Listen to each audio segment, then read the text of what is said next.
ये जो एक्सट्रोवर्ट्स होते हैं ना, ये बाहर से देखने में बड़े फ्रेंडली लगते हैं, बाहर से देखने में बहुत कूल लगते हैं, बाहर से देखने में ऐसे लगते हैं कि उनको तो कोई टेंशन ही नहीं है, कोई परवाह ही नहीं है, जबकि अंदर जो उनके घर वाले होते हैं ना, उनको पता होता है उनकी क्या हालत होती है।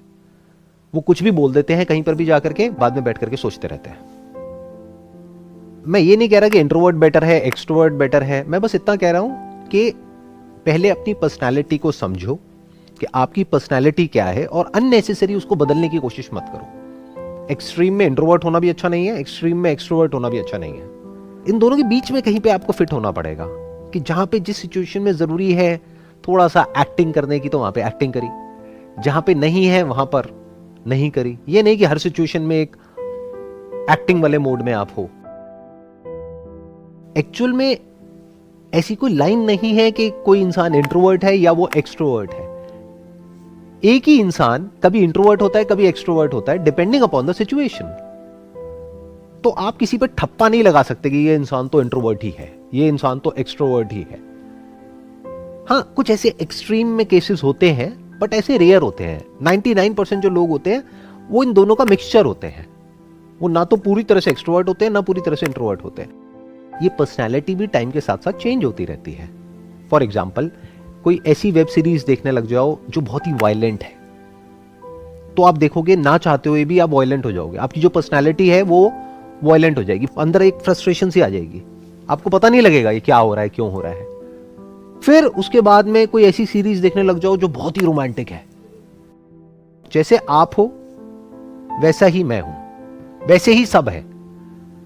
कभी अपने माइंड में ये मत इमेजिन करने लग जाना कि वो इंसान तो अलग है हम सब से, या उसमें कुछ खास है, उसमें ये है, उसमें वो है। अरे कुछ नहीं है। पहले समझो कि ये पर्सनालिटी क्या होती है, ये कैसे बदलती है, और इसको कैसे आप एक स्ट्रक्चर में फिट नहीं कर सकते हो। यानी ये नहीं कह सकते हो कि मेरी पर्सनालिटी ऐसी है, क्योंकि आपकी पर्सनालिटी भी दिन के अलग अलग टाइम पे अलग अलग होती है, अलग अलग दिन अलग अलग होती है, हर रोज बदलती है, हर सिचुएशन में बदलती है। तो पर्सनालिटी अगर होनी ही है तो ऐसी होनी चाहिए, यानी डायनामिक होनी चाहिए। देखो अपने अंदर झांक करके कि किस तरीके से चीजें बदल जाती है। जो भी आप खुद को समझते हो कि मैं तो ऐसी हूं, कुछ ऐसा कंज्यूम करने लग जाओ, कुछ ऐसा कंटेंट जो आपकी उस पर्सनालिटी से दूर दूर तक मैच नहीं होता है, एकदम से आप देखोगे सब बदल गया। तो पहले पर्सनालिटी के इस पूरे के पूरे स्ट्रक्चर को समझो। पर्सनालिटी के सेंटर में क्या है? Person. What is a person? आप जिसको भी पर्सन कहते हो वो पर्सन क्या है? एक है एक्सटर्नली, एक है इंटरनली। दोनों पर्सनालिटी का पार्ट है, आउटर एंड इनर। आउटर मतलब क्या? बाहर से आपकी लुक्स कैसी है, कैसे आप अपने आप को प्रेजेंट करते हो, कैसे बोलते हो, कैसे उठते हो, कैसे बैठते हो, आपकी बॉडी लैंग्वेज कैसी है, आपकी वे ऑफ ड्रेसिंग कैसी है, ये सब कहां है? Outer personality. This is good for creating a first impression. This is good for creating something pleasing. ये जो पर्सनालिटी है आउटर, ये भी इंपॉर्टेंट है, इनर भी इंपॉर्टेंट है। इनर लॉन्ग टर्म में आप क्या करने वाले हो, क्या अचीव करने वाले हो, आपकी रिलेशनशिप कैसे होने वाली है, वो इनर पे बहुत मैटर करने वाला है। शॉर्ट टर्म में जो अट्रैक्शन है, फर्स्ट इंप्रेशन है, वो सब आउटर पे डिपेंड करता है। बट ये इनर पर्सनालिटी क्या है उसको समझना जरूरी है। लाइफ में सबसे इंपॉर्टेंट ये है। अगर इसको आप समझ जाते हो ना, जो इनर हमारी पर्सनालिटी है, जो पर्सन है, इनर जो पर्सन है, ये जो पूरा का पूरा हमारा साइकोलॉजिकल स्ट्रक्चर है, इसको आप समझ जाते हो और आपको समझ आ जाता है ये कैसे बदलता है, कब बदलता है, और उसको आप ऑब्जर्व कर पाते हो, देख पाते हो, then you are in for something very very interesting in life. क्योंकि अब आप इसमें जा करके ना स्टक नहीं होगे। नहीं तो लोग क्या है, वहां पर जा करके स्टक हो जाते हैं। मैं ऐसा क्यों सोच रहा हूं, मैंने ऐसा क्यों बोला, मैंने ऐसा क्यों किया, वैसा क्यों किया। अरे हर एक के पीछे एक रूट होता है, वो रूट हमें नजर नहीं आती है। जैसे एक पेड़ होता है, उसकी जड़ें अंदर है ना, नजर नहीं आ रही ना, तो उसकी एक रूट है। वो रूट है कहीं ना कहीं जो भी आपके एक्सपीरियंसेस हैं बचपन से आज तक, जो आपने एक्सपीरियंस किया है, उस सब ने मिल करके आपकी पर्सनालिटी को बनाया है। कॉन्शियस, सबकॉन्शियस, स्पेशली जो बचपन में हुआ है आप लोगों के साथ में। बचपन में क्या आपके माँ बाप ने आपकी बहुत ही अच्छे से केयर करी है, या फिर बहुत ही एग्रेसिव आपने एक माहौल देखा है अपने घर में, ये सब आपकी पर्सनालिटी को शेप कर रहा है। क्या आपने अपने माँ बाप की लड़ाइयां देखी है? क्या उनकी एक अच्छी रिलेशनशिप देखी है, या फिर बस ये देखा है कि सब बेकार है?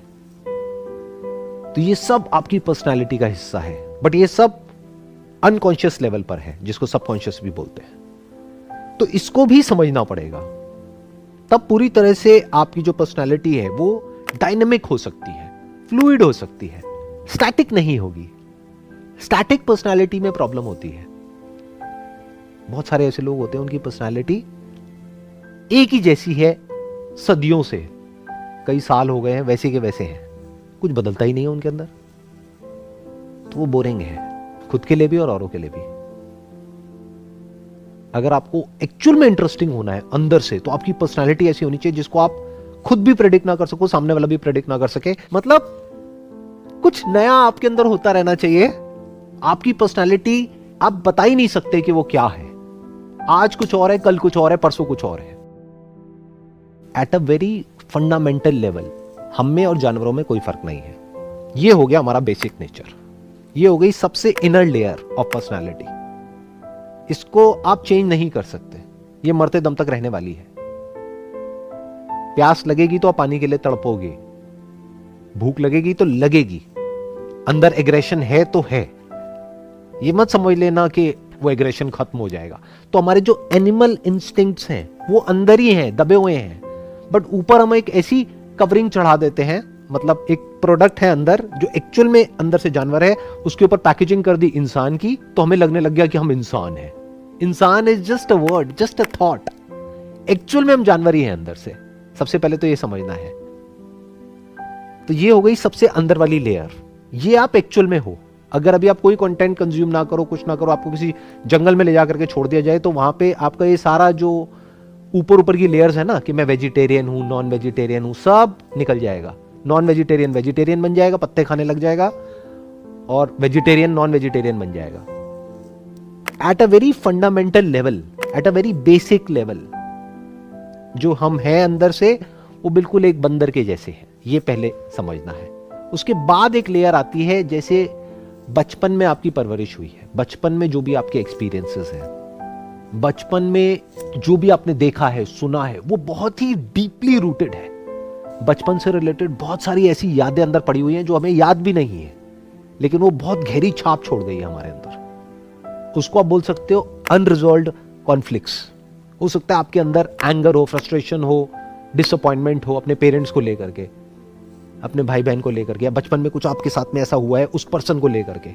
तो जब तक उसको रिजॉल्व नहीं कर लेते, तब तक fundamentally at a deeper level आपकी पर्सनालिटी चेंज नहीं होगी। ऊपर ऊपर लेवल पे हो जाएगी, मेरी बातें सुनोगे करोगे, अंदर से नहीं होगी। उस कॉन्फ्लिक्ट को रिजॉल्व करना पड़ेगा। ये आ गई हमारी दूसरी लेयर। इसके बाद में एक तीसरी लेयर आती है जो टीनेज में आपने किया है, टीनेज में देखा है, सुना है। क्योंकि उस वक्त क्या होता है कि हम इस दुनिया को समझ रहे होते हैं। अभी इस एज ग्रुप में प्रॉब्लम क्या होती है, 25 साल के आसपास में हमें यह लगने लग जाता है कि हमें तो सब पता है। ऐसा क्या है जो आपको नहीं पता है? अगर मैं पूछता हूं लाइफ के बारे में, आप कहोगे हाँ मुझे पता है। टीनेज में कुछ भी नहीं पता है। बचपन में तो आप बिल्कुल ही बुद्धू हो, तो आप सिर्फ देख रहे हो, ऑब्जर्व कर रहे हो, मतलब निकालने की कोशिश कर रहे हो, आपको कुछ समझ ही नहीं आ रहा है। तो जो आसपास में दिख रहा है वही आपके लिए मतलब है दुनिया का। तो मतलब कहां क्रिएट हो रहा है आपके माइंड में? बचपन में। टीनेज में क्या हो रहा है? टीनेज में अभी आपके लिए सब कुछ नया है, सब कुछ फ्रेश है, तो आप सब कुछ ही कंज्यूम कर रहे हो, हर तरह का कंटेंट, हर तरह की बातें। कोई आपके माइंड में आइडल क्रिएट हो जाता है, किसी की तरफ आप अट्रैक्ट हो जाते हो, कहीं कुछ हो जाता है, कहीं कुछ हो जाता है। तो उसकी वजह से क्या होता है कि माइंड में एक तीसरी लेयर क्रिएट हो जाती है। क्लियर हो गया? ये पहली लेयर कौन सी हुई? जानवरों वाली, फंडामेंटली बायोलॉजिकल लेयर। उसके बाद में एक साइकोलॉजिकल लेयर आई, जिसमें बचपन में जो कुछ हुआ है आपके साथ में, कि आपको किस तरीके से हक किया गया है, किस तरीके से आपको टच किया गया है, बहुत सारी चीजें उसके अंदर आ जाती है। तो वो बचपन में बनती है दूसरी लेयर। तीसरी लेयर बनती है टीनेज में।